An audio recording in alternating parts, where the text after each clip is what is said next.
إن الحمد لله نحمده ونستعينه ونستغفره ونعوذ بالله من شرور أنفسنا ومن سيئات أعمالنا من يهده الله فلا مضل له ومن يضلل فلا هادي له وأشهد أن لا إله إلا الله وحده لا شريك له وأشهد أن محمدًا عبده ورسوله أما بعد فإن خير الحديث كتاب الله وخير الهدي هدي محمد صلى الله عليه وسلم وشر الأمور محدثاتها وكل محدثة بدعة وكل بدعة ضلالة وكل ضلالة في النار أعوذ بالله السميع العليم من الشيطان الرجيم بسم الله الرحمن الرحيم يا أيها الذين آمنوا اتقوا الله حق تقاته ولا تموتن إلا وأنتم مسلمون يا أيها الناس اتقوا ربكم الذي خلقكم من نفس واحدة وخلق منها زوجها وبث منهما رجالا كثيرا ونساء واتقوا الله الذي تساءلون به والأرحام إن الله كان عليكم رقيبا يا أيها الذين آمنوا اتقوا الله وقولوا قولا سديدا يصلح لكم أعمالكم ويغفر لكم ذنوبكم ومن يطع الله ورسوله فقد فاز فوزا عظيما وقال الله تعالى في موضع آخر في القرآن المجيد بسم الله الرحمن الرحيم والفجر وليال عشر والشفع والوتر واللیل اذا یسر قسم ہے فجر کی، قسم ہے 10 راتوں کی، اور قسم ہے طاق اور جفت کی، اور قسم ہے رات کی جبکہ وہ چلنے لگے۔ حمد و ثنا، تعریف و توصیف، بڑائی، بزرگی، کبریائی اور تمام قسم کی عظمتوں اور بڑائیوں کو اس اللہ رب العالمین کے لیے خاص کرتے ہیں جو اپنی ذات و صفات میں اکیلا اور بے مثال ہے، اور جو معبود برحق ہے، جو آسمان و زمین کا اور سب کا پیدا کرنے والا اور اکیلا ہی انتظام چلانے والا ہے۔ اس کے ارادے اور فیصلے کو نہ تو کوئی بدل سکتا ہے اور نہ کوئی ٹال سکتا ہے۔ ہم اس کی حمد و ثنا اس طرح سے نہیں کر سکتے جس طرح سے اس کی شان ہے۔ ہم اس کی حمد و ثنا بیان کرتے ہیں یہاں تک کہ وہ ہم سب سے راضی اور خوش ہو جائے۔ درود و سلام اور اللہ تعالیٰ کی بے شمار رحمتیں نازل ہوں تمام انبیاء کرام پر، خصوصاً جناب محمد الرسول اللہ پر۔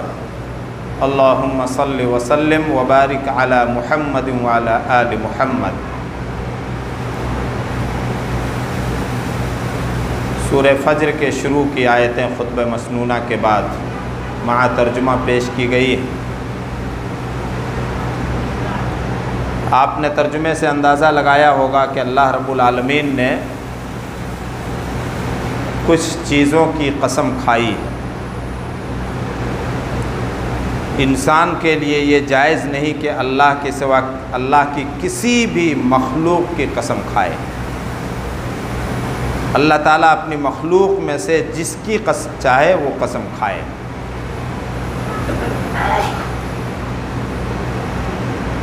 سب سے پہلے اللہ رب العالمین نے فجر کی قسم کھائی، اس کے بعد 10 راتوں کی قسم کھائی، اور یہ 10 راتیں ماہ ذی الحج کے پہلے عشرے کی راتیں ہیں،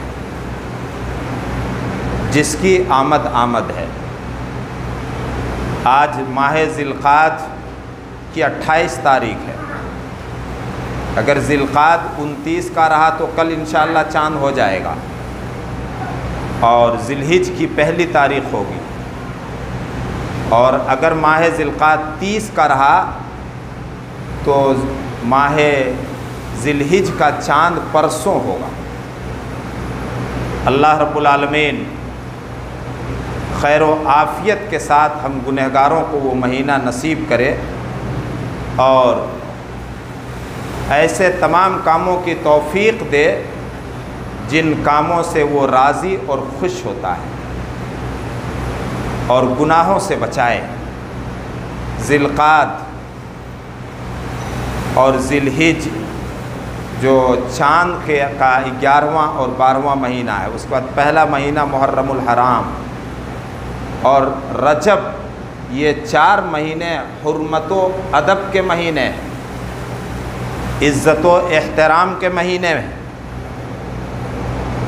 سورہ توبہ میں اللہ تعالیٰ نے ارشاد فرمایا کہ 4 مہینے حرمت و ادب کے ہیں، فلا تظلموا فیہن انفسکم، گناہ کر کے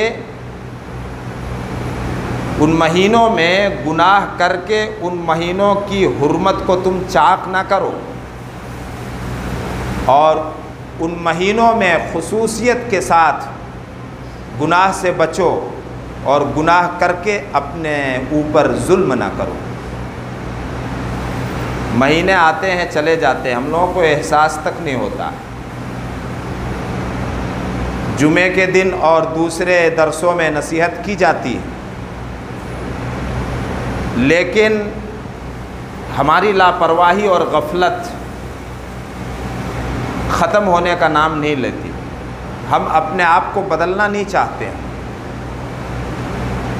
شاید ہم نے یہ سمجھ رکھا ہے کہ ہم بہت لمبے عرصے تک زندہ رہیں گے۔ آپ غور کیجئے، ابھی کچھ مہینے پہلے کووڈ-19 کا شکار ہو کر کے اپنے ملک میں کتنے لوگ مر گئے، جس کا اعداد و شمار حکومت کے پاس بھی نہیں ہے۔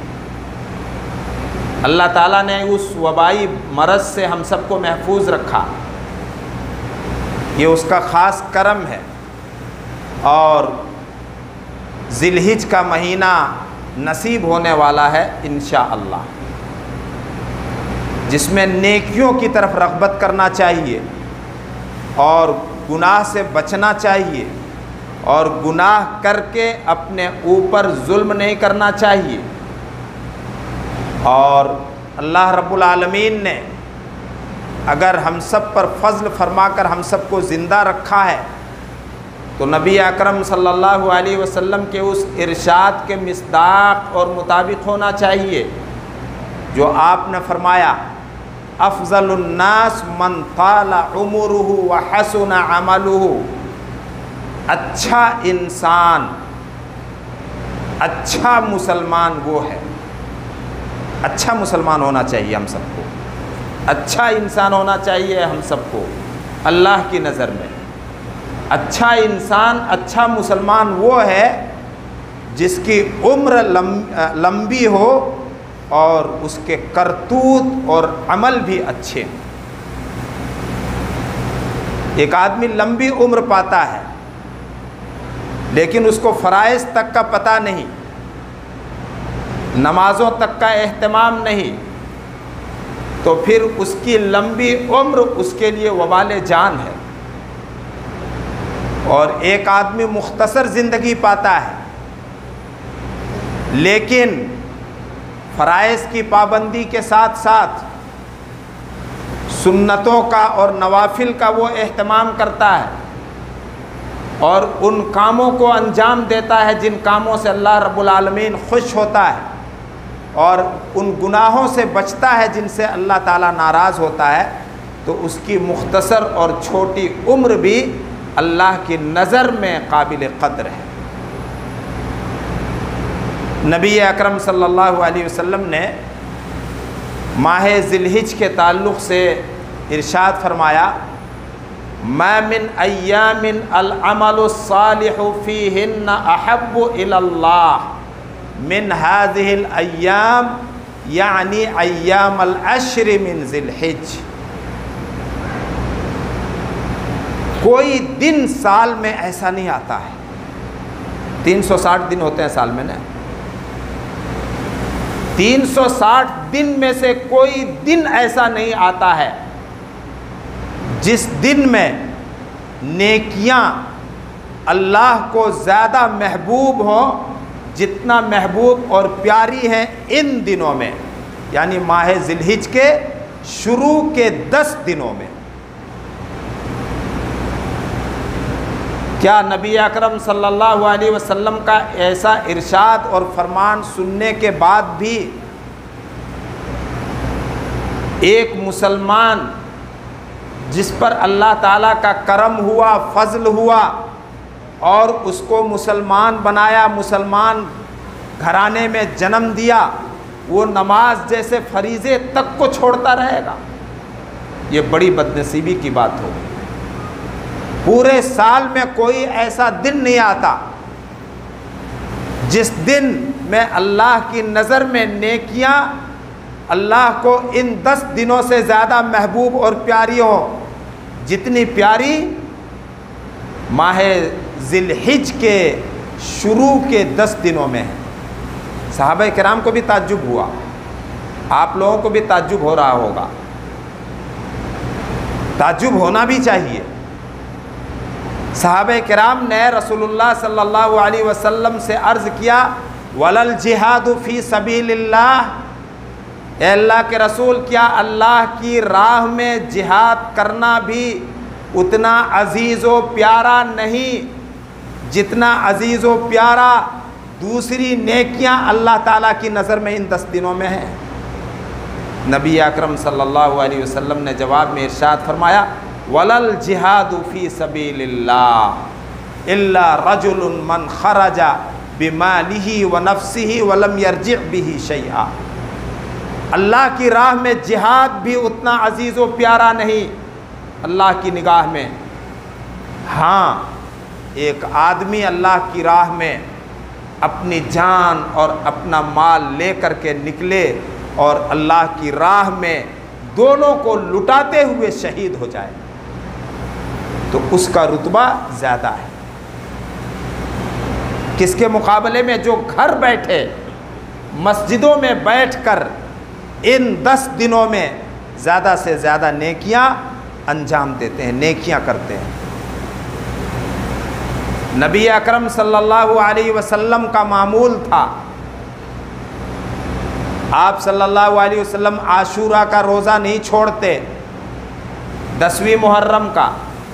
آپ صلی اللہ علیہ وسلم ماہ ذی الحجہ کے پہلے عشرے کا روزہ نہیں چھوڑتے، آپ صلی اللہ علیہ وسلم ایام بیض چاند کے 13، 14، 15 تاریخوں کا روزہ نہیں چھوڑتے، آپ فجر کی سنت نہیں چھوڑتے تھے۔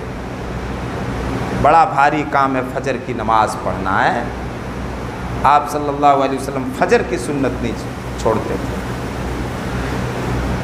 ہمارا ذہن و دماغ اس بات کی طرف جاتا ہے کہ پتہ نہیں عید الاضحیٰ کی آمد ہے، عیدگاہ میں نماز پڑھنے کا موقع ملے یا نہ ملے۔ عید کی نماز سے بڑی نمازیں اللہ تعالیٰ نے ہم سب پر 5 وقت کی جو فرض کی ہے، ان 5 وقت کی نمازوں کے بعد عیدین کی نماز ہے میرے بھائی اور دوستو۔ اسلام میں بڑی وسعت ہے، بڑی گنجائش ہے۔ اگر نہیں اللہ کو منظور ہوگا عیدگاہ میں پڑھنا مسجدوں میں پڑھیں گے، اللہ کے رسول نے مجبوری میں مسجد میں بھی نماز پڑھی ہے، ثواب میں کوئی کمی انشاءاللہ نہیں ہوگی، لیکن اس نماز سے پہلے 5 وقتہ نماز کی فکر کرو مسلمانوں، اور اللہ سے عہد کرو اور ارادہ کرو کہ انہی ایام میں ہم یعنی ذی الحج کی 10 دنوں میں ہم نماز شروع کریں گے جو بے نمازی ہیں، اور انشاءاللہ تعالی جب تک اللہ رب العالمین نماز پڑھنے کے لائق رکھے گا، جب تک ہماری صحت و تندرستی ساتھ دے گی، اس وقت تک نماز نہیں چھوڑیں گے۔ اللہ سے عہد کرو اور ارادہ کرو، اس کے بعد عیدین کی نماز کا ارادہ کرنا، اس کے بعد عیدین کی نماز کی فکر کرنا کہ عیدگاہ میں پڑھنے کا موقع ملے گا یا مسجد میں۔ ایک بے نمازی شخص قضائے عمری کے نام پر نمازیں پڑھتا ہے۔ ابھی ایک صاحب نے پوچھا کیا قضائے عمری پڑھنے سے ہماری چھوٹی ہوئی نمازیں ادا ہو جائیں گی؟ اسلام نے قضائے عمری کا تصور نہیں دیا ہے، اسلام نے قضائے عمری کا سبق نہیں پڑھایا ہے، قضائے عمری نام کی کوئی نماز اسلام میں نہیں ہے۔ اگر کوئی بے نمازی ہے اور کوئی کیا، زیادہ پرسنٹیج تو بے نمازیوں کی ہے، تو وہ توبہ کریں اور نماز کی پابندی کریں۔ اللہ کے رسول صلی اللہ علیہ وسلم ان 10 دنوں کی بڑی قدر کرتے تھے۔ امام بخاری نے باب قائم کیا ہے، باب فضل الاعمال فی ایام التشریق، تشریق کے دنوں میں یعنی اس مہینے کی 11، 12، 13 چاند کی تاریخ کو نیکیوں کی فضیلت کا بیان۔ پھر اس باب کے تحت حضرت عبداللہ ابن عمر اور ابو ہریرہ رضی اللہ عنہم کا عمل نقل کیا ہے کہ 10 دنوں کو اور اس کے بعد پھر ایام تشریق یعنی 11، 12، 13 تاریخ کو وہ کس طرح سے گزارتے تھے۔ کثرت کے ساتھ وہ تکبیریں پڑھتے، بازار جایا کرتے تھے تکبیر پڑھنے کے لیے، اللہ کی کبریائی اور بڑائی بیان کرنے کے لیے۔ اللہ اکبر، اللہ اکبر، لا الہ الا اللہ، واللہ اکبر، اللہ اکبر، وللہ الحمد۔ ان تکبیرات کا ورد کرنے کے لیے صحابہ کرام بازاروں میں جایا کرتے تھے تاکہ وہاں بھی جتنے لوگ موجود ہوں وہ سن کر کے ان تکبیرات کا ورد کریں۔ اسی عشرے میں 9 تاریخ کو یوم عرفہ، جس دن کا روزے کا ثواب اللہ کے نبی صلی اللہ علیہ وسلم نے اگلے اور پچھلے سال کے گناہوں کا کفارہ بتایا، اور جو حج کا دن ہے، اسی مہینے کی 9 تاریخ کو حج جو اسلام کا 5 رکنوں میں سے ایک رکن ہے ادا ہوتا ہے۔ حج منسوخ نہیں ہوا، حج کینسل نہیں ہوا ہے۔ اللہ تعالیٰ نے ابراہیم کی زبانی خانہ کعبہ کی تعمیر کے بعد جو اعلان کروایا تھا، ابراہیم اور آپ کے بیٹے اسماعیل خانہ کعبہ کی تعمیر کرتے وقت اور تعمیر کے بعد اس بات کے فکر مند ہوئے کہ اس بیابان و جنگل اور ویرانے میں یہ گھر کیسے آباد رہے گا، کیسے آباد رہے گا۔ اللہ کا گھر بنانے والے کو یہ فکر تو ہوتی ہے اور ہونی بھی چاہیے، لیکن انہوں نے دعا کر دی تھی، ربنا تقبل منا انک انت السمیع العلیم۔ پروردگار اس عمل کو ایسا قبول کرنا کہ اس کی قبولیت قیامت تک دیکھی جائے۔ اللہ تعالیٰ نے یہ دعا ایسی قبول کی، ایسی قبول کی۔ ابراہیم کو حکم ہوا جب خانہ کعبہ کی تعمیر کر چکے، وَأَذِّن فِي النَّاسِ بِالْحَجِّ یَأْتُوکَ رِجَالًا وَعَلَىٰ كُلِّ ضَامِرٍ یَأْتِینَ مِن كُلِّ فَجٍّ عَمِیقٍ۔ ابراہیم لوگوں میں حج کا اعلان کرو، لوگ پیدل چل کر کے اور دور دراز ملکوں سے اور دور دراز راہوں سے